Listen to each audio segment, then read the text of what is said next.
கொடுமையால் அவர் அவர்களுக்கு உணவளித்தார். மலைத்தேனால் அவர்களுக்கு நிறைவளித்தார். தந்தை மகன் தூயாவின் பெயராலே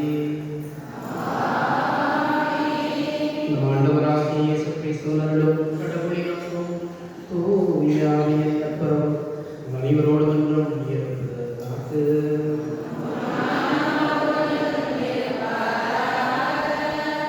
ஆண்டவர் இயேசுவே, பிரியமான சகோதர சகோதரிகளே, இன்று நாங்கள் பெருவிழாவை கொண்டாடுகிறோம்.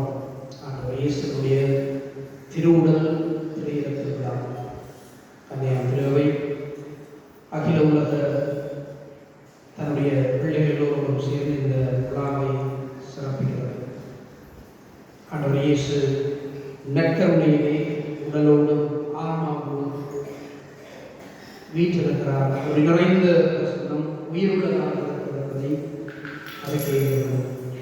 விழாவை சிறப்பிக்கின்ற போது நற்கருணை வாழ்வின் மையமாக இருக்க வேண்டும்.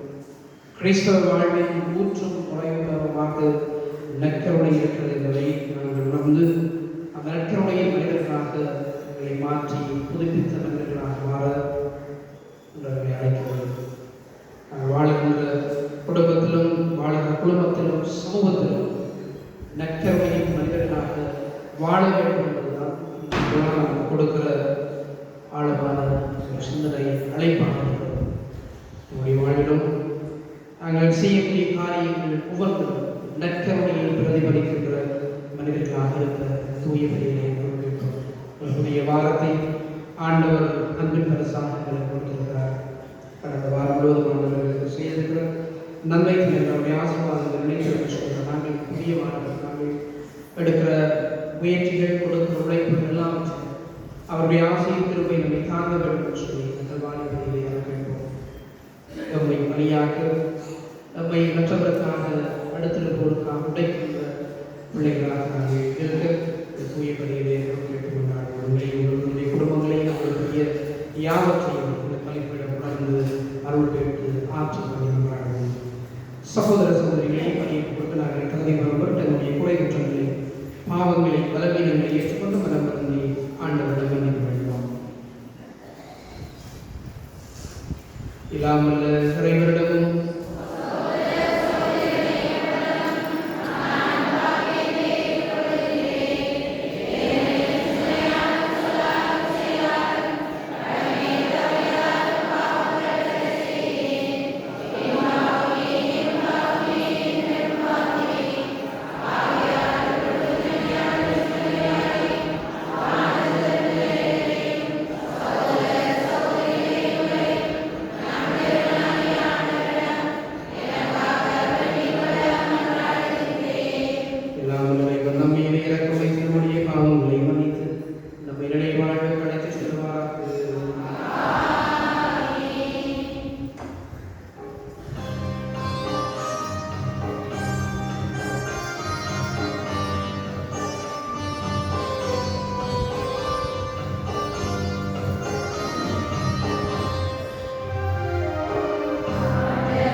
மன்றாடுவோமாக.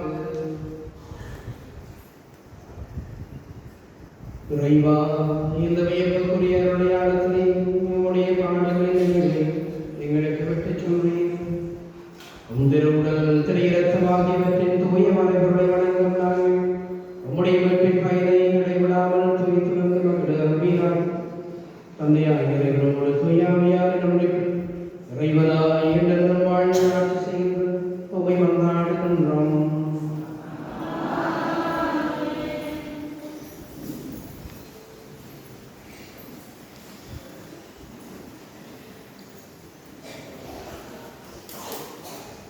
நீங்களும் உங்கள் மூதாதையரும் அறிந்திராத மன்னாவினால் உங்களை உண்பித்தார். இணைச்சட்ட நூலிலிருந்து வாசகம். மோசே மக்களை நோக்கி கூறியது: உங்கள் கடவுளாகிய ஆண்டவர் பாலை நிலத்தில் உங்களை கூட்டிச் சென்ற எல்லா வழிகளையும் நினைவில் கொள்ளுங்கள். அதன் மூலமே அவர் உங்களை எளியவராக்கினார். அவர் தம் கட்டளைகளை நீங்கள் கடைபிடிப்பீர்களோ மாட்டீர்களோ என உங்கள் உள்ள சிந்தனையை அறிந்து கொள்ளவும் சோதித்தார். அவர் உங்களை எளியவராக்கினார். உங்களுக்கு பசியை தந்தார். ஆனால் மனிதர் அப்பத்தினால் மட்டுமன்று, மாறாக கடவுளின் வாய்ச்சொல் ஒவ்வொன்றாலும் உயிர் வாழ்கின்றார் என்று நீங்கள் தெரிந்து கொள்ளுமாறு நீங்களும் உங்கள் மூதாதையரும் அறிந்திராத மன்னாவினால் உங்களை உண்பித்தார். அடிமைத்தனத்தின் விழாக்கிய எகிப்து நாட்டிலிருந்து உங்களை கூட்டி வந்த உங்கள் கடவுளாகிய ஆண்டவரை மறந்துவிட வேண்டாம். அவரே கொள்ளிவாழ் பாம்புகளும் தேள்களும் நிறைந்த நீரூற்று வறண்ட நிலமான பரந்த கொடிய பாலை நிலத்தில் உங்களை வழிநடத்தியவர். இறுகிய பாறையிலிருந்து உங்களுக்காக நீரை புறப்படச் செய்தவர். உங்கள் மூதாதையருக்கு தெரிந்திராத மன்னாவால் பாலை நிலத்தில் உங்களை உண்பித்தார். இது ஆண்டவர் வழங்கும் அருள்வாக்கு.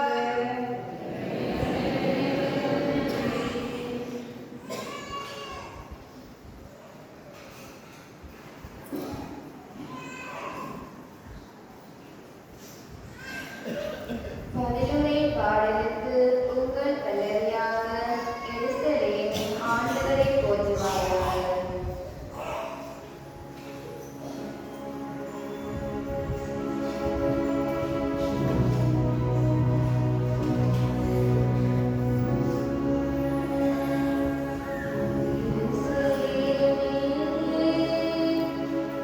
ஆண்டவரை போற்றுவாயாக.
விண்ணகத்திலிருந்து இறங்கி வந்த வாழ்கிற உணவுதானே. இந்த உணவை எவராவது உண்டால் அவர் என்றுமே வாழ்வார் என்றார் ஆண்டவர். அல்லேலூயா.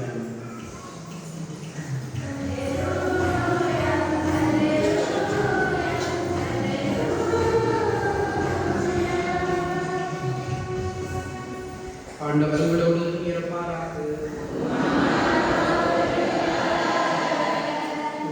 யோவானுடைய செய்தியிலிருந்து வாசகம்.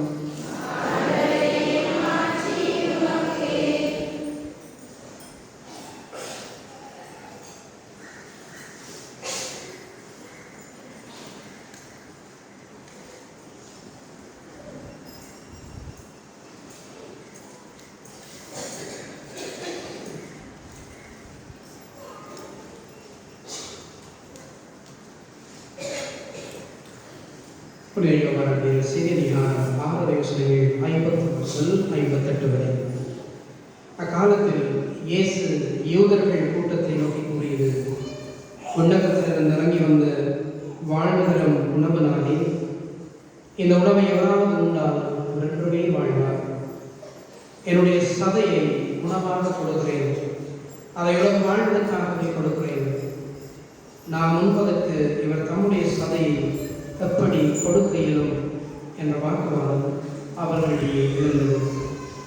இயேசு அவர்களிடம், உறுதியாக உங்களுக்கு சொல்கிறேன், மானிடவர்களுடைய சதையை உண்டு அவருடைய இரத்தத்தை குடித்தாருடைய நீங்கள் வாழ்வு அடைய மாட்டீர்கள்.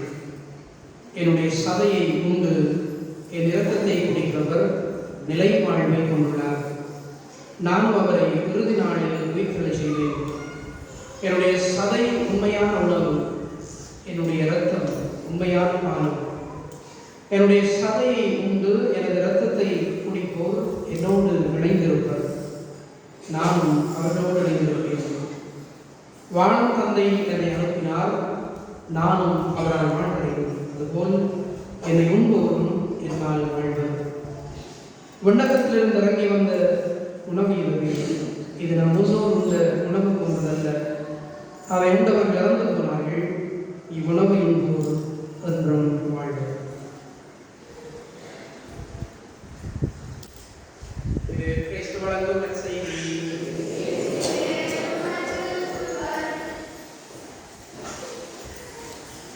என்னுடைய சதை உண்மையான உணவு, எனது இரத்தம் உண்மையான பானம்.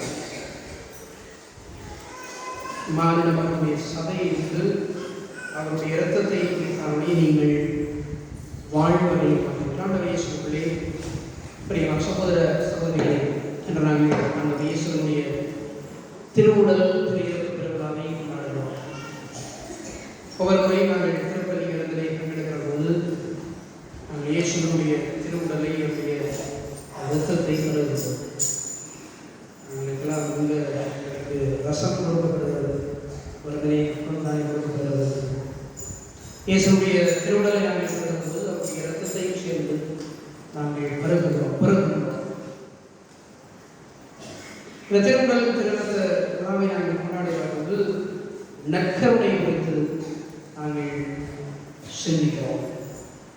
இயேசு இந்த உலகத்தை வாழ்ந்து தன்னுடைய வாழ்வை பணிகளை நிறைவு செய்து முன்னேற்றம் அடைவதற்கு முன்னர், அவருடைய இறப்புக்கு முன்னர் இந்த மனுக்குலத்துக்கு கொடுத்து விட்டு சென்ற ஒரு மிகப்பெரிய அடையாளம் என்பதனால் இந்த நற்கருணை.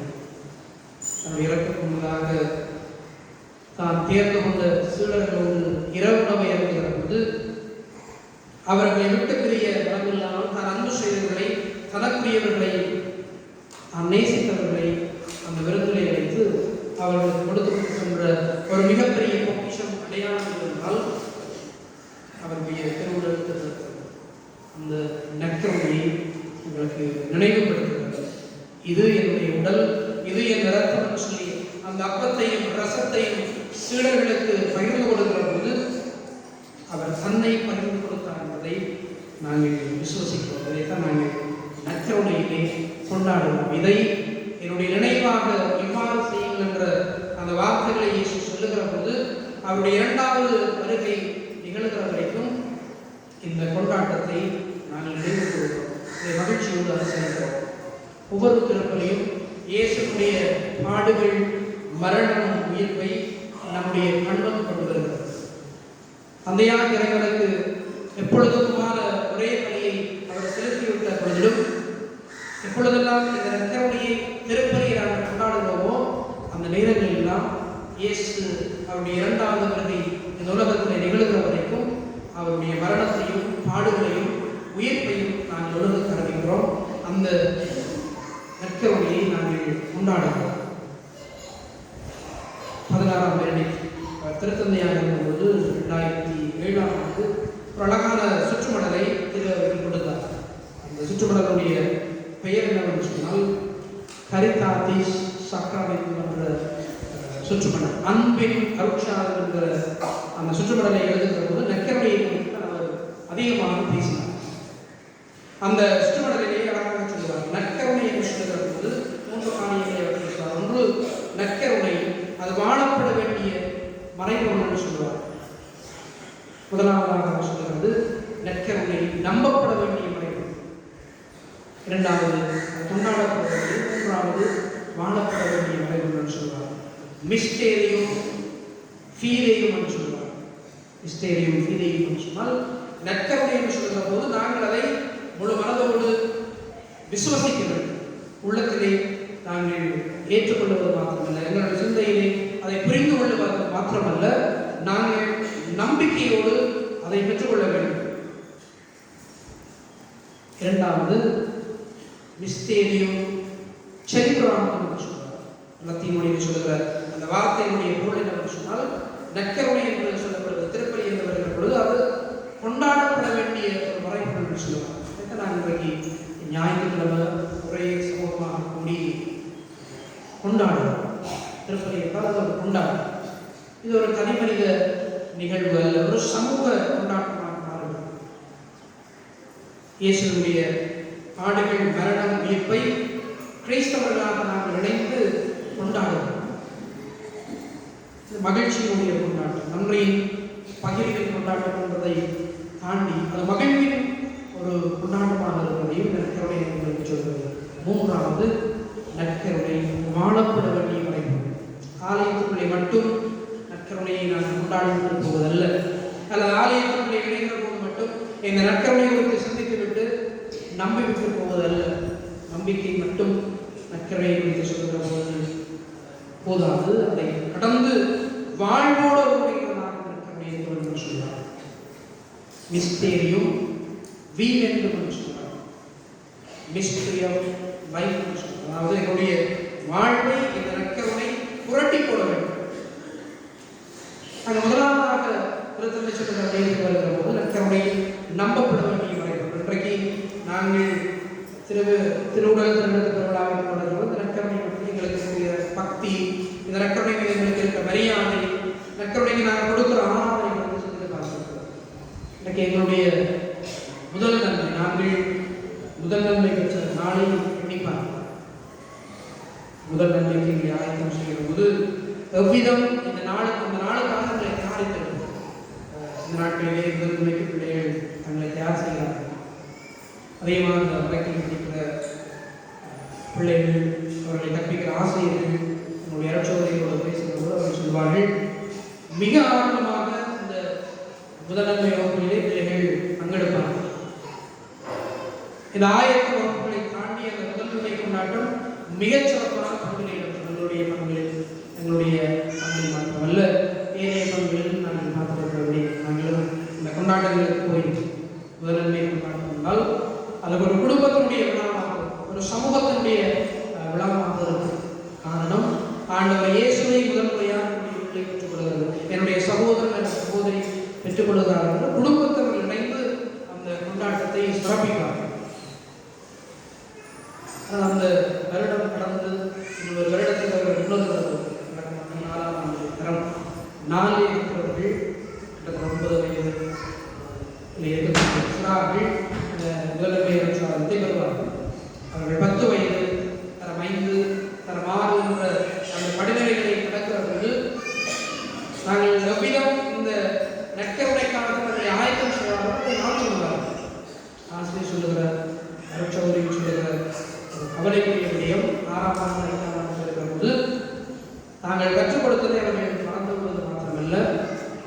எவ்விதம் ஆரம்பத்தோடு இந்த அருட்சாதனத்துக்காக தங்களை தயாரித்தார்களோ அந்த காரியத்திலே அவர்களுடைய ஆர்வம் இல்லாமல் போவதுன்னு சொல்றாங்க. இது உண்மை.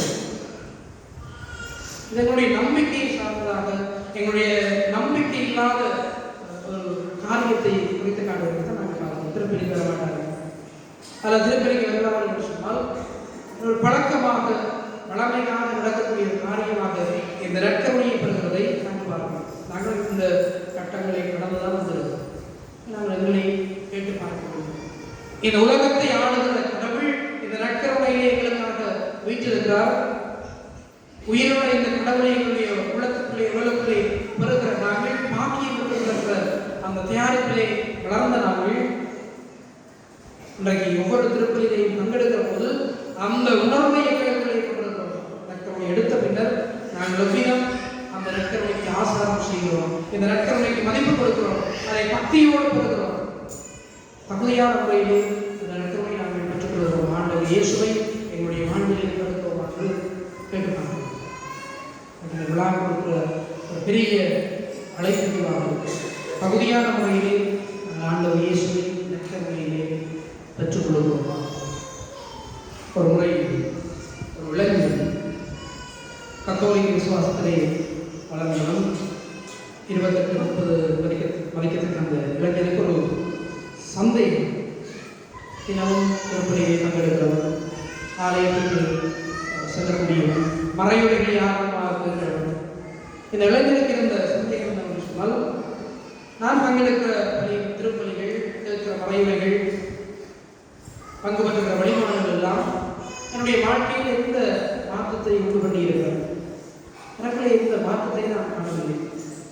பல ஆயிரக்கணக்கான முறை நான் நற்கரை எடுத்திருக்கிறேன். ஆனால் என்னுடைய வாழ்க்கையில் இருந்த மாற்றம் இல்லை. நான் திருப்பலிக்கு செல்ல வேண்டும், பூசைக்கு போக வேண்டும்.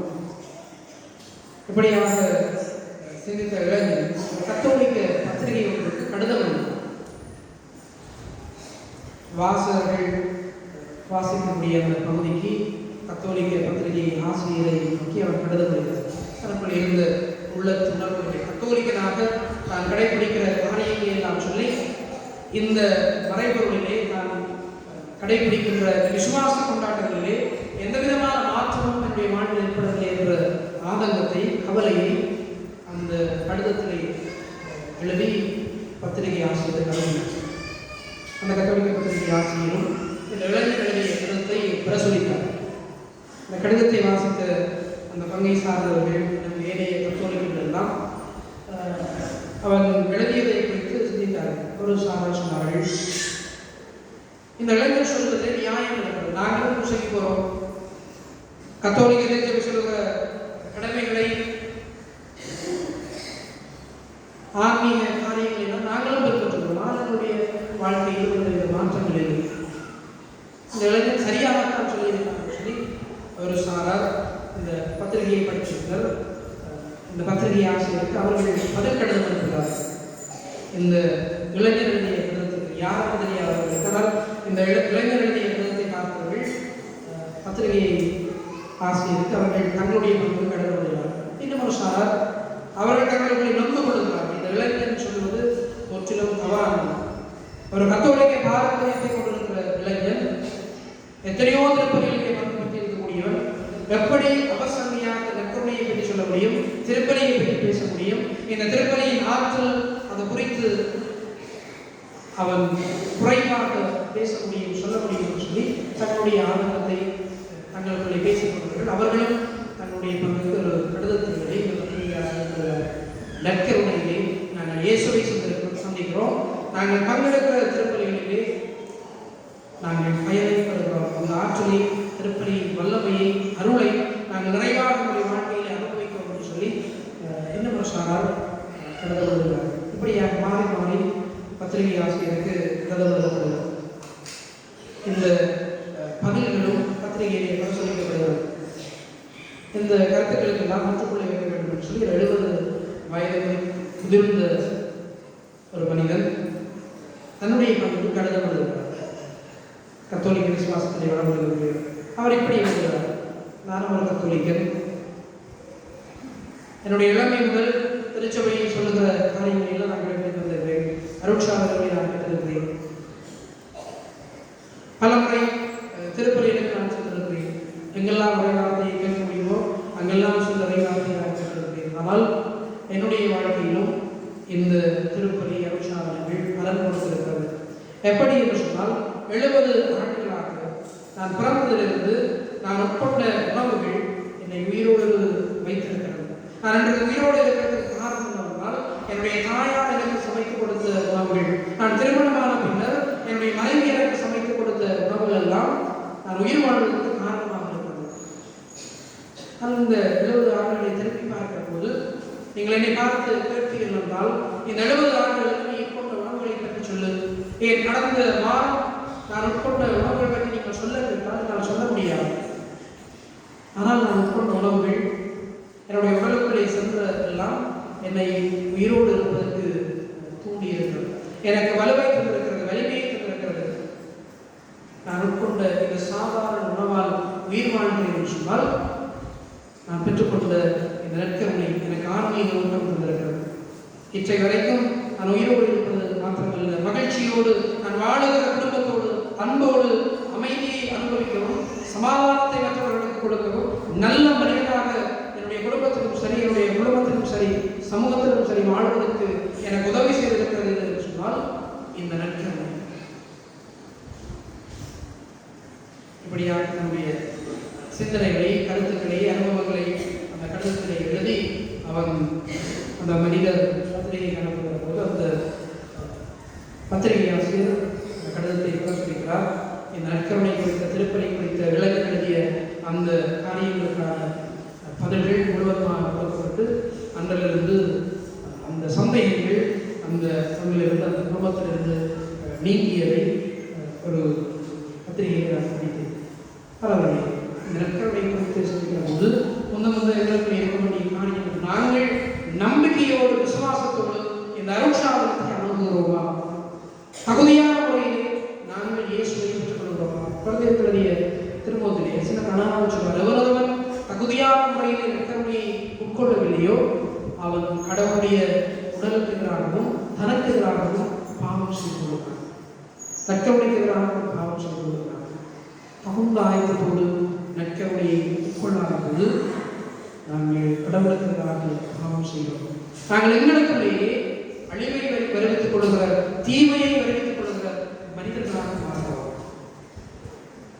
இது நம்பிக்கை சார்ந்த இன்றைய செய்தியை நாங்கள் பார்க்க வேண்டும். நற்செய்தியிலே இயேசுடைய பணிவாழ்விலே அவர் சந்திக்கிற முதலாவது விளைவு என்றால் நற்கருணை குறித்ததாக இருக்கிறது. என்னுடைய சதையை உண்டு, என்னுடைய இரத்தத்தை குடித்தாலுடைய நீங்கள் வாழ்க்கப்பட மாட்டீர்கள் என்று சொல்கிற போது இயேசுவோடு இருந்த பலர் அந்த கணப்பொழுதிலே அவரிடமிருந்து பிரிந்து சென்றதாக நாங்கள் வாசிக்கின்றோம். அவர்களுக்கு வாக்குவாதம் என்ற வார்த்தை சொல்கிறது, நான் உண்பதற்கு இவர் தம்முடைய சதையை எப்படி கொடுக்கிறீர்கள்? மனித தசையை நாங்கள் எப்படி உண்ண முடியும்? அவர்களால் இயேசு நற்கருணையை குறித்து சொல்லுகிற போது புரிந்து கொள்ள முடியும். இன்றைக்கு ஆன்ம பலமாக, ஆன்ம உணவாக இந்த நற்கருணை இருக்கிறது என்பதை நாங்கள் இவ்வளவு விசுவசிக்கிறோம். இந்த நற்கருணை எங்களுக்கு ஆற்றுகிறது, வல்லமை இருக்கிறது, சோர்ந்து போன மனங்களை திட்டப்படுத்துகிறது என்ற அந்த செய்திகளை நாங்கள் கேட்கிறோம். உள்ளத்தவர்களை உணர்வு ரீதியாக எவ்வளவு தூரம் அதை வாழ்வில் நாங்கள் வெளிப்படுத்துகிறோம். மூன்றாவது காரியம் திருத்தந்தை சொல்வது நற்கருணை, அது வாழப்பட வேண்டிய உலகு. நான் சொன்னேன், ஆலயத்துக்குள்ளே மட்டும் நாங்கள் கொண்டாடி போவதில்லை நற்கருணை, அல்லது ஆலயத்துக்கு வந்து நற்கருணையை நாவினாலே பெற்றுவிட்டு போவதல்ல என்னுடைய கிறிஸ்தவ வாழ்வு. இந்த பலிப்பீடத்திலே சாதாரண அப்பம், சாதாரண ரசம் இயேசுடைய உடலாக அவருடைய இரத்தமாக மாறுகிற போது இந்த பலிப்பீடத்தோடு மட்டும் நம்முடைய கொண்டாட்டம், எங்களுடைய நம்பிக்கை வாழ்வு நிறைவடைந்து விடுவதல்ல. சாதாரணமாக இந்த நாங்கள் நற்கருணை பலியை பேசுகிற போது அதற்குள்ளே மட்டும் நாங்கள் இயேசுவை பார்த்துவிட்டு போவதல்ல எங்களுடைய நம்பிக்கை வாழ்வு, கிறிஸ்துவ வாழ்வு. அதை தாண்டி வாழ்வுகளை உந்தி தள்ளுகிறதாக இந்த நற்கருணை இருக்கிறது. நற்கருணை என்றால் அது ஒன்றுக்கு அடையாளமாக ஒரு சமூகமாக எங்களை உருவாக்குகிறது. நாங்கள் பலராயினும் ஒரே ஒன்றாக என்ற சிலருடைய வார்த்தைகள் இந்த நற்கருணை ஒன்றுக்கு அடையாளமாக இருப்பதை எங்களுக்கு சுட்டிக்காட்டுகிறது. நாங்கள் பிறந்திருக்க முடியாது. நாங்கள் பிறந்தது ஒரு திருமணத்தில், நாங்கள் விசுவசிப்பது ஒரு கிறிஸ்து, நாங்கள் கொண்டாடுவது ஒரே மறைப்பொருள், நாங்கள் ஒரே உடலை ஒரே இரத்தத்தை சமூகமாக பெறுகிறோம் சொன்னால் ஒன்றுக்கு ஒற்றுமையின் மனிதர்களாக நாங்கள் வாழ்ந்த சமூகத்தில் இருக்கிறோம். பிளவுக்குள்ளும் கட்சி மனப்பான்மைக்குள்ளும் நாங்கள் இதனை கொடுக்கிற மனிதர்களாக இருப்போம் சொன்னால் இந்த நற்கருணைக்கு விரோதமாக, இந்த நற்கருணைக்கு எதிரான வாழ்வை கொண்டிருக்கிற மனிதர்களாக நாங்கள் இருக்கிறோம். எங்களுடைய குடும்பத்திலிருந்து சமூகம் வரைக்கும் நாங்கள் எடுத்துக்கொண்டால், கணவன் மனைவி முதல் நாங்கள் சமூகத்திலே வாழ்கிற எங்களுடைய உறவு வரைக்கும் இந்த நற்கருணை வாழ்வை நாங்கள் எடுத்துக்கொண்டால் ஒன்றிப்பை, ஒற்றுமையை, சகோதரத்துவத்தை, உறவின் வாழ்வை நாங்கள் கொண்டிருக்கிறோம். எங்களை வேண்டுபடும் கணவன் மனைவிகளிடையே பிரச்சனைகள், பெற்றோர் பிள்ளைகளை புரிந்து கொள்ளாத நிலைகள், அந்த பிள்ளைகள் பெற்றோரை புரிந்து கொள்ளாத நிலைகள் குடும்ப வாழ்க்கையை வந்து போகலாம். ஆனால் இந்த புரிந்து கொள்ளாத நிலைகள் அது ஒரு நிரந்தர உடைமை சிதைவை குடும்பத்துக்களை கொண்டு வரும் என்று சொன்னால் அந்த நற்கருணை வாழப்படவில்லை. நாங்கள் பெறுகின்ற இந்த நற்கருணை என்கின்ற அருட்சாதனம் எங்களுடைய வாழ்விலே எந்த விதமான தாக்கத்தையும் உண்டு பண்ணாத போகிற ஒரு அருட்சாதனம் சாதாரண சடங்காக எங்களுடைய நற்கருணை கொண்டாட்டங்கள் இருக்கிறது. இரண்டாவது, நற்கருணை எங்களுக்கு சுட்டிக்காட்டுவது நாங்கள் பலியாக்கப்பட வேண்டும். ஒருவர் மற்றவருக்காக எங்களை உடைத்துக் கொடுக்க வேண்டும், எங்களை பகிர்கிற மனிதர்களாக மாற்றிக்கொள்ள வேண்டும். இயேசு அதைத்தான் அந்த ஆப்போஸ்தலத்திலே செய்து காட்டினார். அடையாளமாக ஆண்டவர் இயேசு அதை செய்து காட்டுகிற பொழுது அவருடைய சாவிலே, அவருடைய உயிர்ப்பிலே, பாடுகளிலே நாங்கள் அதை ஆழமாக புரிந்து கொள்கிறோம். இது என்னுடைய உடல், என்னுடைய இரத்தம் என்று சொல்லி அந்த சாதாரண அப்பத்தை, சாதாரண ரசத்தை சிலர்களுக்கு பயந்து கொடுத்தவர் இந்த மனுக்குலத்திற்காக மரிக்கிற பொழுது தன்னை உடைக்கிறவராக, தன்னை பகிர்ந்து கொடுக்கிறவராக மாற்றுகிறதை நாங்கள் இந்த பாஸ்காவிலே கொண்டாடுகிறோம். பாஸ்கா என்றால் அது ஒரு பலியின் அடையாளமாக இருக்கிறது, பகிர்தலின் அடையாளமாக இருக்கிறது. கிறிஸ்தவ வாழ்வுகளை நாங்கள் மற்றவருக்கு எங்களை பகிர்கின்ற பகிர்வன்னு சொல்கிற போது பல சமயங்கள் நாங்கள் நினைக்கிறது எங்களுக்கு பணம் இருக்க வேண்டும், சொத்து இருக்க வேண்டும், ஏதாவது நாங்கள் பெற்று வைத்திருக்க வேண்டும், எங்களோட இருந்தால்தான் நாங்கள் கொடுக்க முடியும். அந்த இருப்பதை நாங்கள் எப்படி பார்க்கிறோம்னால் அது சொத்தாக, பணமாக, அதிகமாக நாங்கள் பார்ப்பதை நாங்கள் கொடுப்பதற்கு சொல்கிற போது அது மாத்திரமில்லை, எங்களுடைய நேரத்தை நாங்கள் மற்றவர்களுக்கு கொடுப்பது, எங்களுடைய ஆறுதல் கொடுக்கிற வார்த்தைகளை மற்றவர்களோடு பகிர்ந்து கொடுப்பது, துன்பத்திலே துயரத்திலே இருக்கிற மனிதர்களுக்கு எங்களுடைய இதயத்தை திறந்து, எங்களுடைய செவிகளை திறந்து அவருடைய துயரங்களை கேட்கிறதுக்கு நாங்கள் தயாராக இருக்கிறோம். இதுவும் பகிர்வுடைய அடையாளமாக இருக்கிறது. இயேசு பல மனிதர்களுக்கு வாழ்வு கொடுக்கிறார். அவருடைய இதயம் இரக்கமான இதயமாக இருக்கிறதெல்லாம் நாங்கள் சொல்லிக்கிறபோது இயேசுடைய இருதயத்திலே இருந்ததெல்லாம் அன்பு, இரக்கம், காரணியம் என்கின்ற ஒரு பெரிய காரியம். சொல்றார், சுமை சுமந்து சுமந்திருப்போரே எல்லோரும் என்னுடைய பாருங்கள், உங்களுக்கு மகானந்தத்தில் என்னுடைய இருதயம் அனுபவிக்கிறது, என்னுடைய இதயம் கனிமுள்ள இதயமாக இருக்கிறது சொல்கிற போது அவர் தன்னை முழுவதுமாக பகிர்ந்த பொழுது அவர்களுடைய அன்பு இருந்தது, இரக்கம் இருந்தது. அந்த இரக்கம், அன்பு, கருணை என்கின்ற அந்த மனிதநேயத்தினுடைய மேலான பண்புகள் மற்றவர்களுக்கு வாழ்வு கொடுக்கிறதாக இருந்தது. ஆனால் அவரால் சொல்ல முடிகிறது, சுமை சுமந்து சுமந்திருப்போரே எல்லோரும் இன்றைக்கு மற்றவருடைய பாரங்களை இறக்கி வைக்கின்ற மனிதர்களாக நாங்கள் சமயங்களில் நாங்கள் மற்றவர்களுக்கு சுமை கொடுக்கின்ற, பாரத்தை கொடுக்கின்ற, மற்றவருடைய இதயம் கணக்கிற அளவுக்கு துயரத்தை, துன்பத்தை, கண்ணீரை கொடுக்கிறவர்களாக இருப்பதை நாங்கள் பார்க்கிறோம்.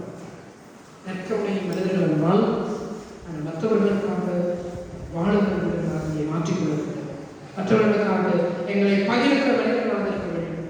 சாதாரணமாக குடும்பத்திலே அந்த பகிர்விலக்கிலே இருக்கிறார்.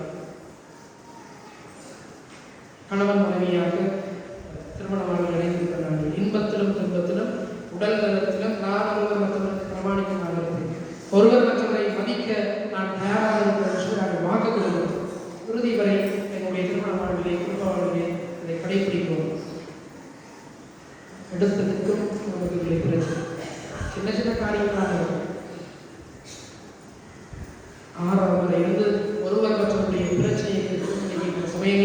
நாங்கள் தானாகிய செவிப்படுத்துவது, இதயத்தாலே செவிப்படுத்துவது எங்களுடைய குடும்ப வாழ்வு, உறவு வாழ்வு அடிப்படையாக சாதாரணமாக மொழிகளை நாங்கள் கேட்பதில்லை. கேட்பது சொல்கிற போது பேசுகிற போது கேட்பது அது வேறு. ஆனால் உணர்வுகளோடு பயணித்து ஒருவருடைய துன்பத்திலே துயரத்திலே உடலிருக்க அவர் ஆறுதல் வாக்குகளுக்கு முன்வருவது ஒரு ஆழமான செவிமடுத்தலாக. நாங்கள் மற்றவர்களுக்காக வாழுகிறது நெக்ஸ்டுடைய வாழ்கிறது. எனவே திருவிழாவை திருவிழாவை நாங்கள் கொண்டாடுகிற போது லட்சவுடைய விருதுகளாக வாழ ஆண்டவர் அருள் கேட்போம். ஒவ்வொரு முறையும் திருப்பதியை வெட்கமை நாங்கள் பெறுகிற போது இயேசுவாக நாங்கள் மாற வேண்டும், மர கிறிஸ்துக்களாக நாங்கள் மாறுவோம் என்ற அந்த உண்மையை சத்தியத்தை அறிக்கையிடுகிற போது அந்த சத்தியத்தை நாங்கள் வாழ்வாக உணர்ந்து கொண்டு அந்த லட்சமையை மனிதர்களாக நாங்கள் மாற சிறப்பாக அந்த பணிகளை அருள் கேட்கின்றனர். விசுவாசத்தை அறிக்கையிடும்.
எங்களுடைய குடும்பங்களுக்காக நாடுவோம்.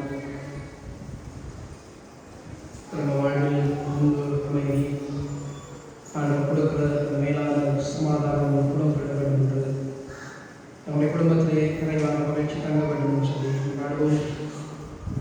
எனும் தனிமையிலும் முதுமையிலும் இருக்கிறவர்கள் நம்முடைய அடைக்கலத்தை கொள்ளவும், பிள்ளைகளுடைய தனி வாழ்வு சுரக்கவும், நாங்கள் கொடுக்கிற உழைப்புகள் எடுக்கிற முயற்சிகள் எல்லாவற்றும் நிறைந்த பயனை நாங்கள் பெற்றுக்கொள்ள ஆண்டவர் கொடுக்கிற வேண்டும் என்று சொல்லி இந்த பணியை நாடுவோம்.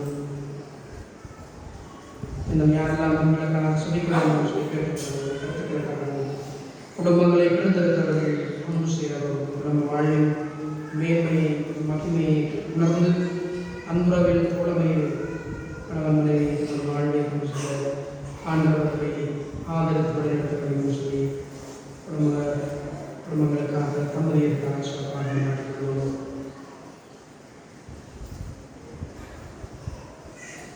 எங்களை எல்லாம் ஆண்டோடு எடுத்துக்கிறதெல்லாம் நிறைவாக நாங்கள் கேட்பதற்கும் வேண்டுவதற்கும் என்னுடைய தேவைகளை என்பதை அறிந்திருக்கிறவர்களே நம்பிக்கையோடு உங்களுடைய பாத நாங்கள் பிறந்த மன்றாட்ட விண்ணப்பங்களை கனிவோடு செவிசாய்த்து உமக்கு சித்தமானால் நாங்கள் விரும்பி கேட்கிறவற்றை எங்களுக்கு நிறைவாக தந்துவிட வேண்டும் என்று உங்கள் ஆண்டவராக பேசப்படியாக கொண்டாடுகிறோம்.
உம்முடைய மீட்பின் மறைபொருளை குறித்து காட்டுகின்றனர். அதனால் உம்முடைய திரு அவைக்கு ஒற்றுமை, அமைதி ஆகிய கொடைகளை கனிவுடன் தந்தருள்வீராக. எங்களால் ஆகிய கிறிஸ்து வழியாக கொண்டாடுகின்றோம். ஆண்டவர் உங்களோடு இருப்பாராக. இதயங்களை மேலே எழுப்புங்கள். ஆண்டவருக்கு நன்றி கூறுவோம். ஆண்டவரை தூயவரான தந்தையே, எல்லாம் நிறைவாம் எங்களாண்டவராகிய இயேசு கிறிஸ்து வழியாக நாளும் இடத்திலும் நாங்கள் உமக்கு நன்றி செலுத்துவோம். மெய்யாகவே தகுதியும் நீதியுமான உங்கள் கடமையும் மீட்புக்குரிய செயலுமாகும். கிறிஸ்து தம்முடைய திருத்துவர்களுடன் தருவதை சிலுவையில் மீட்பளிக்கும் நினைவு காலத்துக்கு உழைத்திருக்க செய்தார். நிறை புகழ்ச்சியும் ஏற்புடைய குடையாகவும் மாசற்ற சுமரையாகவும் தம்மையும் கொடுத்தார். இவ்வாறு வணக்கத்துக்குரிய இந்த மறைபொருளை நீருடைய நம்பிக்கையாளர் உணவாக தந்து அவர்களை புனிதப்படுத்துகின்றேன். இதனால் ஒரே உலகில் வாழும் மனிதனும் ஒரே நம்பிக்கையோடு பெற்று ஒரே அன்பினால் படைக்கப்படுகின்றது. எனவே உடைய அருடைய இன்மையை நிறைவாக சுவைத்து நாங்கள் விண்ணக சாயலை பெறுவார்.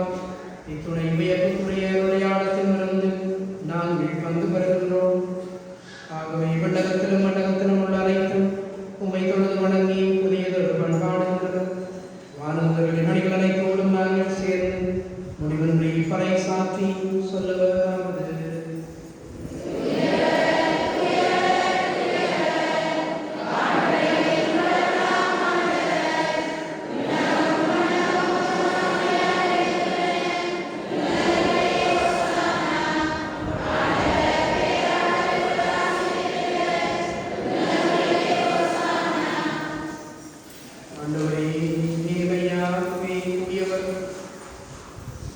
தூய்மை அனைத்திற்கு போற்று. ஆகவே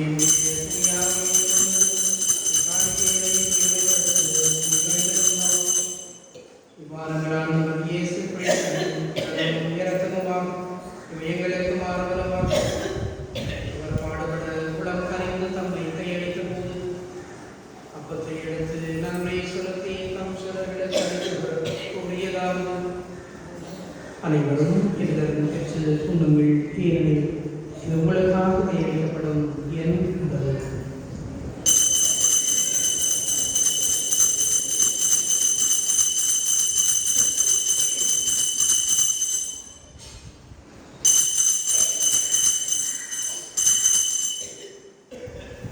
அவன் நம்மை கிண்ணத்தை படுத்து மீண்டும் அவருக்கு நன்றி கூறி நம் சுடர்களுக்கு அளித்தவர் கூறியதாவது: அனைவரும் இதிலிருந்து பெற்று பருகுங்கள், ஏனெனில் இது புதிய நிலையான உடன்படிக்கைக்குரிய இந்த இரத்தத்தின் கிண்ணம்.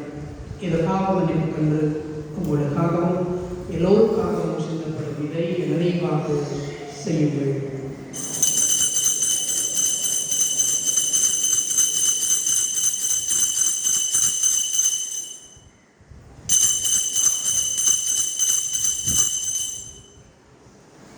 நம்பிக்கையின் மறைப்பொருள்.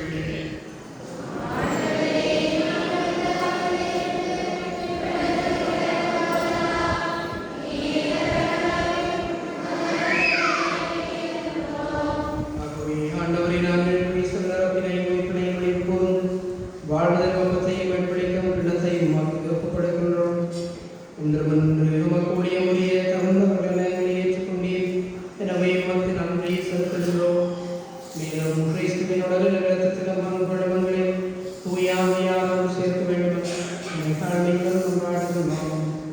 வழிவார் உலகம் பரவியிருக்கக்கூடிய திருவை அனைத்து குழந்தைகளும் எங்கள் திருத்தந்தை 14ஆம் மணியும் எங்கள் ஆயர் பிரகாசம் ஆண்டதை ஓய்விடையாய் எல்லா திருநிலையோடும் நம்முடைய திருவை அன்று நிறைவேற செய்திடும். மேலும் சகோதரர் சகோதரிகளையும் கலந்து வரைவரையும் விளக்கத்துடன் அனைவரும் பொருந்து நம்முடைய திருமொழியை ஏற்றுள்ள அனைவரும் மீதும் இறக்கமாயிரும். கடவுளின் கன்னி தாயான புனித மரியா, அவருடைய கணவரான புனித யோசேப், புனித திருத்தூதர்கள், பாதுகாவலர் புனித பேதுரு, விலைக்கு மகந்தராயுடனும் நான்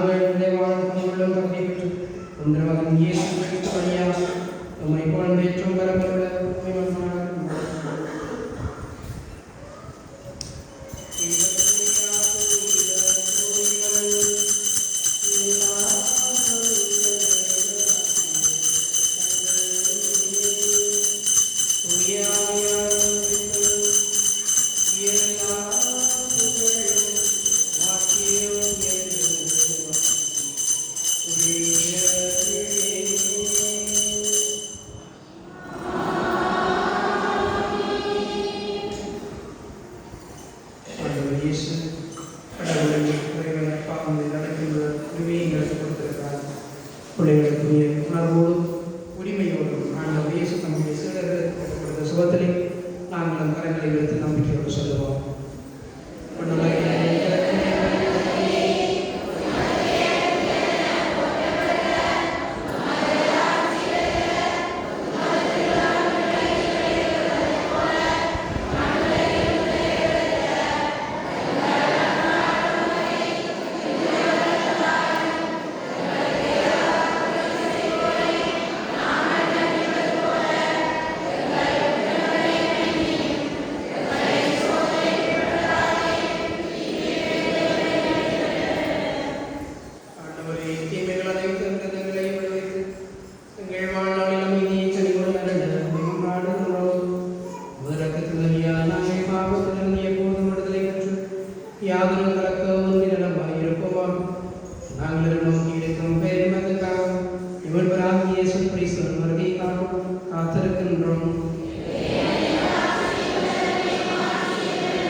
அமைதியை உங்கள் கழித்துள்ளிருந்து உங்களுடைய எதிர்ப்பு விளக்கப்படுத்தேன். என்னுடைய பாவங்களை பாராமல் உங்களுடைய எதிர்ச்சபையுடைய விசுவாசத்தையே கண்ணோக்கி உங்களுடைய திருவுலகத்துக்கு ஏற்பதற்கு அமைதியை ஒற்றுமையை படுத்துள்ள திருவிழா எனக்கு வாழ்ந்து ஆட்சி செய்கின்றவர்களே அமைதி உங்களோடு இருப்பதாக ஒருவருக்கொருவர் அமைதி அறிஞர்களோடு பயன்படுத்தும் கவிதை இருக்காங்க.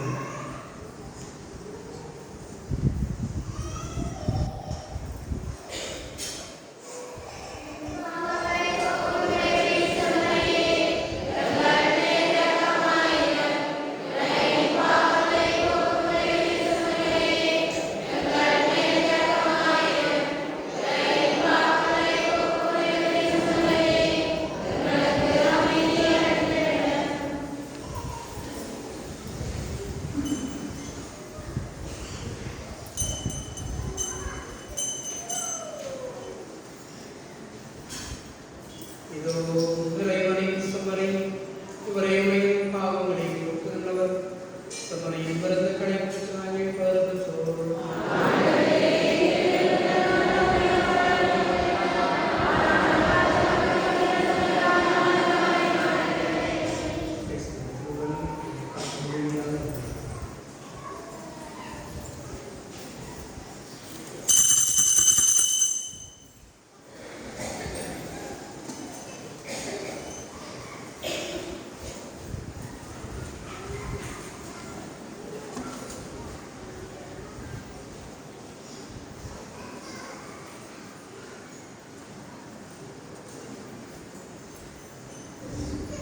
ஆண்டவரே, உயர் மதிப்புள்ள உம்முடைய திருவுடலையும் திரு இரத்தத்தையும் நாங்கள் இவ்வுலகில் கொள்வது உம்முடைய இறைத்தன்மையை சுவைத்து இன்புறுவதும் அடையாளமாய் திகழ்கின்றது.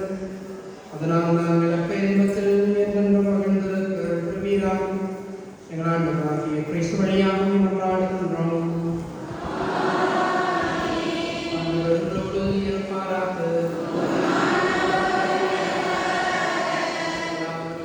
இறைவன் தந்தை மகன் தூய ஆவி உங்களை எல்லாம் ஆசீர்வதிப்பாராக. என் அன்பிலும் அமைதியிலும் சென்று வாழுங்கள்.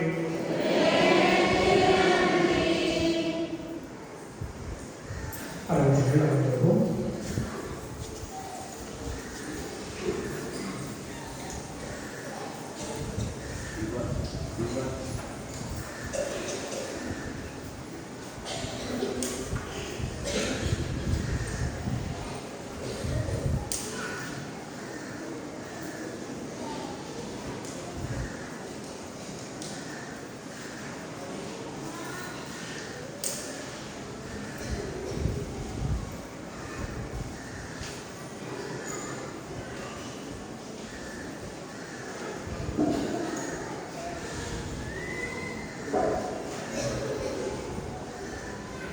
இவ்வாறு வழிபாட்டில் சிறப்பித்த மனநலம் குட்டிக்குட்டி மக்களுக்கு நன்மைகளை குறிக்கொண்டு வருகின்ற வார வழிபாட்டினை கோவை குட்டிக்குட்டி மக்கள் சிறப்பிப்பார்கள். கல்விநிதிக்கு அன்பளிப்பு செய்தவர்களிடம் அமரர் வரப்பிரகாசம் மதுரம் அவர்களின் விண்ணக வாழ்வின் முதலாம் ஆண்டு நினைவாக பேரப்பிள்ளை ரூட்சன் அனர்வை குடும்பத்தினர் கல்விநிதிக்கு ரூபாய் 5000 அன்பளிப்பு செய்தவர்கள் புனித பேருவான கடத்தலார் சங்கத்திலிருந்து ஆரம்பித்தது. எதிர்வரும் 14/6/2026 அன்று புனித பேருவான கடத்தலார் சங்கத்தின் பொதுக்கூட்டம் நடைபெறும். காலை 10 மணிக்கு இடம்பெறும். இடம் முதியோர் கோயில் மண்டபம். நன்றி.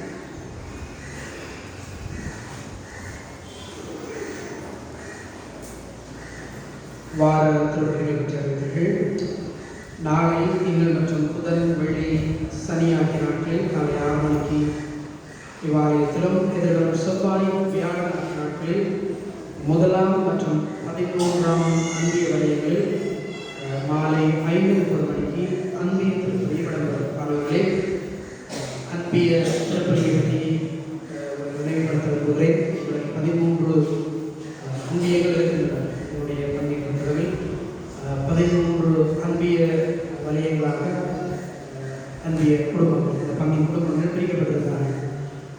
நாங்கள் அன்பிய செயற்பாடுகளை கடந்த காலங்களிலே முன்னெடுத்திருந்தோம். மீண்டும் உயிர்த்துடிப்போடு நம்முடைய அன்பிய செயற்பாடுகளை முன்னெடுக்கும் அடையாளமாக அன்பிய திருப்பலிகளை நாங்கள் ஆரம்பிக்கிறோம். வழக்கமாக அன்பிய செயற்பாடுகள் நடக்கும் போது அன்பிய குடும்பங்களாக நாங்கள் நற்செய்தி பணியும் போது என்னுடைய செயற்பாடுகளை ஆரம்பிப்போம். இதுதான் நாங்கள் செய்வது வளமை. ஆனால் இப்போ சில நாட்களாக அந்த அன்பிய செயற்பாடுகள் கொஞ்சம் குவிந்து போயிருப்பது போல இருக்கிறது. அதை தட்டி தூசி தட்டி உயிரோட்டம் கொடுத்து அதை ஆர்வத்தோடு செயல்படுத்துகிறோம். உயிரோட்டமாக நாங்கள் எங்களுடைய அன்பிய செயற்பாடுகளை கொண்டு செல்ல வேண்டும். எங்களுடைய சாட்சிய வாழ்வுக்கு ஒரு அடையாளமாக சாட்சியாக நாங்கள் தலைமுறையிலே பங்கிலே வாழுவதற்கு அன்பியங்கள் எங்களுக்கு உதவி செய்கிறது. அயலிலே வாழ்கிற நாங்கள் ஒற்றுமையோடு இறையரசின் விழுமியங்களை நாங்கள் வாழுவதற்கு வழி செய்கிறோம். ஆகவே நாங்கள் திருப்பதியோடு அன்பிய செயற்பாடுகளை ஆரம்பிக்க தீர்மானிக்கிறோம். கடந்த வாரம் அன்பிய குறிப்பாடுகளை நான் சந்தித்தேன். அன்பிய திருப்பலிகளுமான அறிவுறுத்தல்களை அவர்களுக்கு நான் கொடுத்திருந்ததோடு அன்பிய விடயங்கள் தொடர்பாக நாங்கள் கலந்துரையாடியுள்ளோம். ஆகவே நான் எல்லோரும் இந்த அன்பிய செயற்பாடுகளில் முழுமூச்சாக ஈடுபடுவோம். சிறப்பாக வழக்கமாக நாங்கள் செய்வது நிதி சேகரிப்புகள் சின்ன சின்ன விடயங்களை செய்வோம். ஆனால் மிக முக்கியமான காரியங்களை நாங்கள் மிஸ் பண்ணிவிடுவோம். அதை இழந்து விடுவோம். நாங்கள் அயலில் இருக்கிற குடும்பங்களாக ஒன்றிணைந்து செபிப்பது, கூடி வருவது, ஆண்டவருடைய நாமத்திலே நாங்கள் வழிபடுவது முக்கியமானது. நாங்கள் நியாய வழிபாடுகளை ஆலயத்திலே சிறப்பிக்கிறோம், முன்னெடுக்கிறோம். ஆலய காரியங்களை அழகாக செய்வோம்.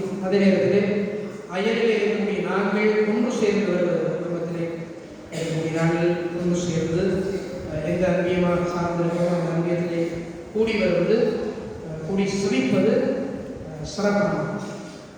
நாங்கள் நல்ல கத்தோலிக்க கிறிஸ்தவர்களாக நம்முடைய பங்கிலே இருக்கிறோம் என்பதை அது எடுத்து காட்டுகிறதாக எந்த பிரச்சனை இருந்தாலும் சபம் அல்லது எங்களுடைய வழிபாடுகள் ஆன்மீக செயற்பாடுகள் வருகிற போது நாங்கள் விட்டு கொடுத்து செல்வது, எங்களுக்குள்ளே ஒரு நல்ல உறவை ஏற்படுத்துகிறது. யாரும் கடவுளுக்கு இந்த காரியங்களை நாங்கள் முன்னெடுப்பது நாங்கள் நல்ல கிறிஸ்தவர்கள் கத்தோலிக்கர்கள் இருப்பதை எடுத்து காட்டுகிறதாக நல்ல சாட்சி வாழ்வு எங்களுடைய பங்கிலே வாழ்வு என்பதை அது வெளிப்படுத்துகிறதாக அப்படின்னு அன்பிய செயற்பாடுகளை நாங்கள் அறிந்துள்ளோம். விஷயமாக எதிர்வரும் செவ்வாய் வியாழன் நாட்களில் 1ஆம் அன்பியத்திலும் 13ஆம் அன்பியத்திலும் திருப்பலிகள் இடம்பெறும்.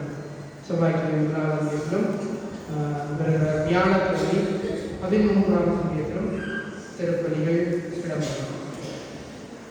என்ற திருப்பலியின் பின்னர் புனித பேதுருவானவர் கல்விக்குழு நிர்வாக கூட்டம் இடம்பெறும் என்பதை அறிவித்திருக்கிறோம். புனித பேதுருவானவர் கல்வி நிலைய கற்றல் செயற்பாடுகள் தொடர்பாக ஒரு அறிவித்தலை எனக்கு தர வேண்டும். அந்த வேண்டும் என்று சொல்ல காரியத்தில் மாணவர்களுடைய கல்வி தொடர்பாக தான் இருக்கிறது. தேவையான ஒன்று நீங்கள் அதை பற்றி சிறந்து கொள்ள தேவையில்லை. இது நாங்கள் தொடர்ச்சியாக முன்னெடுக்க வேண்டிய பெற்றோர்கள், பெரியவர்கள், நாங்கள் எங்களுடைய சமூகத்தில் இருக்கிற சிறார்கள், மாணவர்களுடைய கல்வியிலே அவர்களுடைய ஒழுக்கத்திலே எடுக்க வேண்டிய கவனத்தை கொடுக்க வேண்டிய ஆர்வத்தை அவர்கள் வெளிப்படுத்துவதாக எங்களுடைய கடமை, ஆன்மீக கடமை. குறிப்பாக பெற்றோர்கள், உங்களுக்கு தெரியும், எங்களுடைய சமூகத்தினுடைய பின்னணியை பார்க்கும்போது கடற்பொழில் பிறந்தால் நடத்துகிறது. என்னுடைய வாழ்வாதாரத்தினுடைய அடையாளம் சொன்னால் கடற்பொழில்.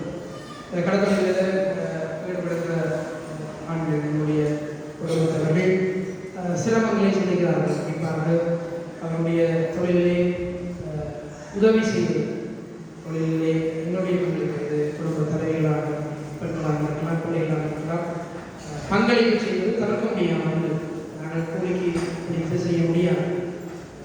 தெரியும், எதை சொல்வதற்கு வரை என் தொழிலுக்கான ஆயத்தங்களை குடும்பத்தில் இருக்கிற ஆண்களுக்கு செய்து கொடுப்பது தேவையானது. ஆனால் பாடசாலை மாணவர்கள் பாடசாலை நேரங்களிலும் கல்வி நிலையத்துக்கு வருகின்ற அந்த நேரங்களை எடுப்பது நல்லதல்ல. அவர்களை கல்வியிலே ஊக்குவிப்பது தான் நாங்கள் செய்கின்ற ஒரு உயர் உன்னதமான காரியமாக இருக்கிற பெரிய உழைப்பாக கல்வியை பிள்ளைகளுக்கு கொடுப்பது தான் பெரிய சொத்து, பொக்கிஷமாக இருக்கும்.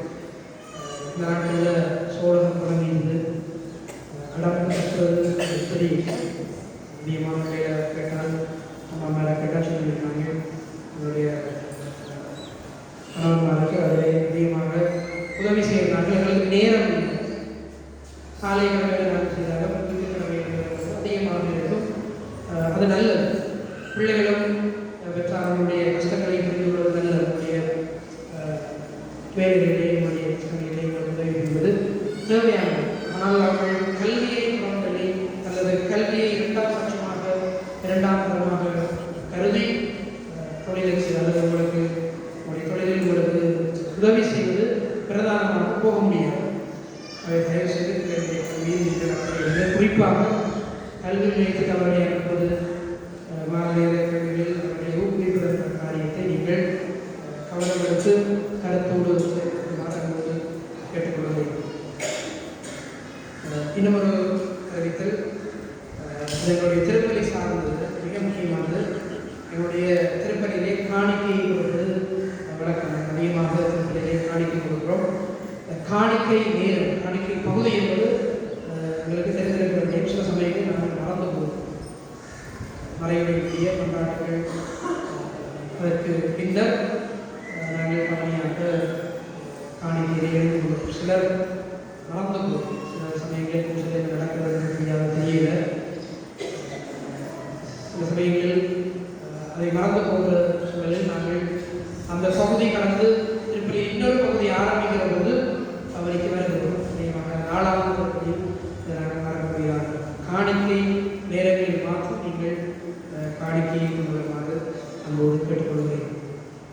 இதில் பிள்ளைகள் பெரிய பிள்ளைகள் நான் சொல்லவில்லை, ஆனால் திருப்பணியில் ஒவ்வொரு விடயத்துக்கும் ஒரு படிமுறை இருக்கிறது. காணிக்கை நேரங்களுக்கு தான் நாங்கள் காணிக்கை கொடுக்க வேண்டும். இதை கருத்தை கேட்டுக்கொள்கிறேன். புனித பேதர் பிள்ளைகள் ஒன்றியத்திற்கான கூட்டம் இன்று காலை 10:30 மணிக்கு பங்கு படிமனையிலே இடம்பெறும். பிள்ளைகளுக்கான முதலாவது கூட்டம் நடப்பதற்கால் நான் அவர்களை உடனடியாக சந்திக்க இருப்பதால் தயவு செய்து விளைவுகள் அதிகமாக திருப்பதிக்கு வந்திருக்கிறார். வெளியூர் மகிழ்ச்சியாக சந்தோஷமாக இருக்கிறது. வராதவர்களையும் இந்த கூட்டத்துக்கு அழைத்து சொல்லிக்கொள்கிறேன். ஆலயத்துடைய பணிகள் இந்த சமூகத்தில் நாங்கள் செய்யக்கூடிய காரியங்கள் குறித்து நாங்கள் கலந்துரையாடுவதால் நிர்வாகத்திற்கு அது குறித்து பேச இருப்பதால் தயவு செய்து இந்த கூட்டத்திலே அனைத்து நிலையோடையும் பங்கெடுக்குமாறு அன்போடு கேட்டுக்கொள்கிறேன்.